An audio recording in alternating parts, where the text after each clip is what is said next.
অমাবস্যার নিকষ কালো রাত। এই নিস্তব্ধতা ভেঙে খান খান করে বাগানের এক প্রান্ত থেকে মটমট করে গাছের ডাল ভাঙার শব্দ ভেসে এলো।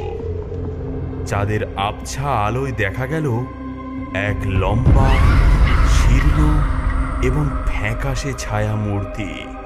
চোখ দুটো যেন দুটো জ্বলন্ত অঙ্গার।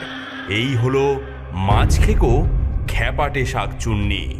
দূর ছাই, আগের বাগানটার মানুষগুলো বড্ড চালাক হয়ে গিয়েছিল। কথায় কথায় মন্ত্র পড়া শুরু করেছিল।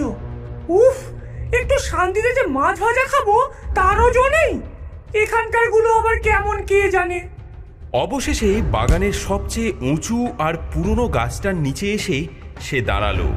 তার লম্বা নখওয়ালা আঙুলগুলো দিয়ে গাছের গাঁটা ছুতেই যেন একটা শীতল স্রোত বয়ে গেল। তার বিকট মুখে ফুটে উঠল এক শয়তানি হাসি। বাহ, এই তো চাই, একেবারে খাসমহল। কি ঠান্ডা, কি আরাম। আজ থেকে এই বাগান, এই গাছ সব আমার।